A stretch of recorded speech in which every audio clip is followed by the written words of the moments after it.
Let's check in with Joseph Lindsley in Ukraine. Let's hope one day we can celebrate the end of the war and peace and freedom in Ukraine. Joe. Little fucking Joe Lindsley. Joe Lindsley is quickly becoming an American treasure in broadcasting. Welcome to Ukraine Bank.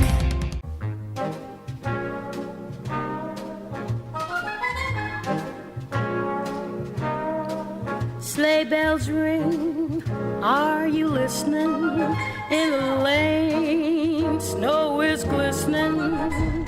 A beautiful sight, we're happy tonight, walking in a winter wonderland. No, you don't have the wrong station on, or we haven't pressed the wrong button. Joseph Lindsley sent us this from Ukraine today. Want to explain, Joe? As we go along, walking in a winter wonderland. Bob, hello from Kharkiv, 30 miles from Russia, on the eve of the 2-year anniversary of Russia's full-scale invasion of Ukraine. This is Ella Fitzgerald's Winter Wonderland, and I feel a little bit like I'm in the film Groundhog Day. We played this song 1 year ago for the first anniversary of this big war, and this is a song, it takes me back to that frozen in time moment, February 23rd, 2022, the night before, hours before Russia's full-scale invasion. I was at the jazz club in Lviv. This song was playing on the speakers in between the sets. And Roy Brown Jr., the son of Ella Fitzgerald herself, he was there singing and hanging out. And hours later, that peace would break. The bombs would start to fall. And for most people here, time froze. And, you know, so I will always think of this song, the music of Ella Fitzgerald, while her son was here in Lviv, performing himself during that last day of peace. And you know, for me, it had been sort of it had been an idyllic time. Before the pandemic started, I was traveling the world, and I happened to be in Ukraine when the music stopped. In sort of this global musical chairs, the music stopped, the pandemic began, and the borders were closed. And I did have a chance. I had many chances to leave, but in the early days of the pandemic, I have the challenge of bad asthma, and so I really didn't want to get the virus, and I wanted to stay healthy, and so I stayed in Ukraine. And then actually I was healthier than I've ever been, probably because of the food and the lifestyle here.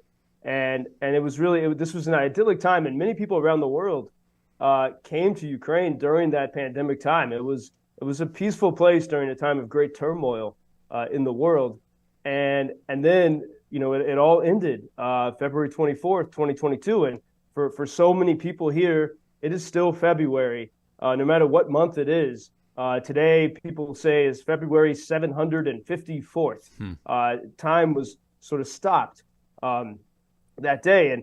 But as I think about, these conversations that we've had, I mean, every single weekday with you, Bob, and the WGN audience for 2 years now.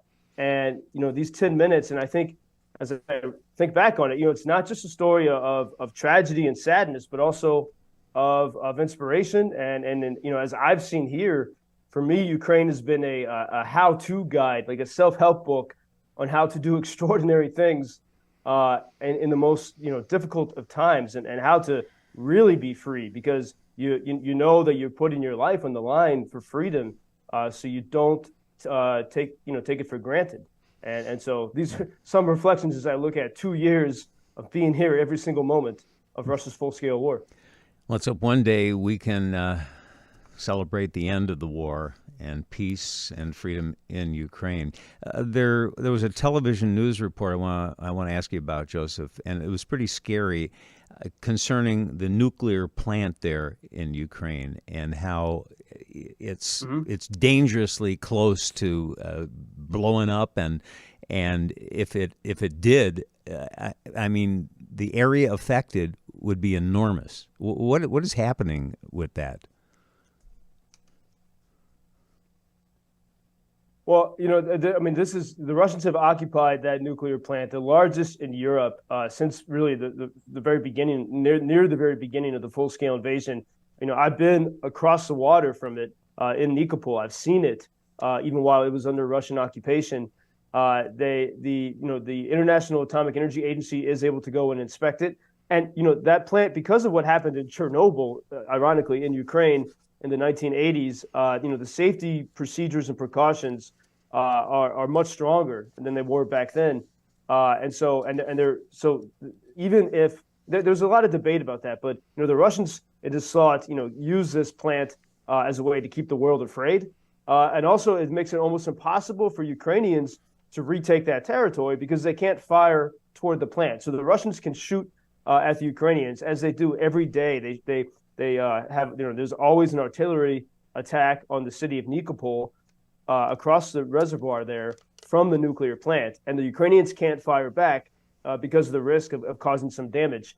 And so this is, it's sort of terrorism to keep the world afraid.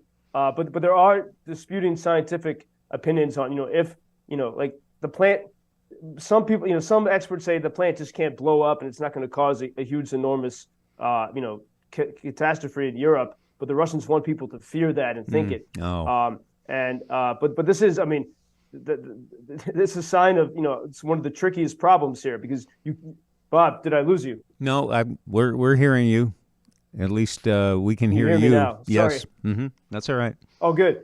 Well, as it cut out for a second, and but as we think about, when you think about things like that nuclear plant, it can be very discouraging. But then there's also many encouraging signs. And so just a couple hours ago, I was running through Kharkiv, and I saw this coffee shop that was almost totally destroyed in January by Russia sent an Iranian suicide drone, and they almost totally destroyed it around New Year's. And as I'm running by it today, the coffee shop is almost perfectly rebuilt.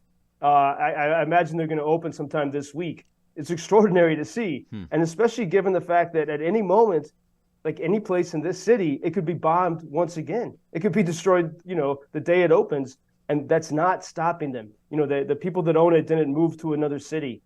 They stayed here and they're reopening. And so this is what's happening, every single day here. The rebuilding is a constant thing. The rebuilding is part of being alive. And I was thinking, as we look in this anniversary, which will be tomorrow, of the words of the British-American poet T.S. Eliot. He said in his 4 quartets, "In my beginning is my end. In succession, houses rise and fall, crumble, are extended, are removed, destroyed, restored, or in their place is an open field, or a factory, or a bypass. Old stone to new building, old timber to new fires, old fires to ashes, and ashes to the earth. Home is where one starts from. As we grow older, the world becomes stranger, the pattern more complicated, of dead and living, not the intense moment, isolated, with no before and after, but a lifetime burning in every moment." And then he concludes with these words that really resonate for me here, February 23rd, 2024, 30 miles from Russia, in Kharkiv, Ukraine. T.S. Eliot wrote, "And all shall be well, and all manner of things shall be well, when the tongues of flames are enfolded into the crowned knot of fire, and the fire and the rose are one." And as I think of that coffee shop that a month ago was destroyed and already 30 days later, almost rebuilt, even while the threat continues, that gives me great courage and hope that this can actually work and that Ukraine can have victory. The spirit of the people of Ukraine inspires us all. Joseph Lindsley, thank you. We will talk on Monday. Thank you for introducing Ukraine on your social media pages. That's very important that much more people can get more information about the situation here and how everybody can help Ukraine to stay stronger and to save all the world. Что он сказал? Well, which side are you on? На чьей ты стороне? Come on now. Oh, which side are you on? На чьей ты стороне?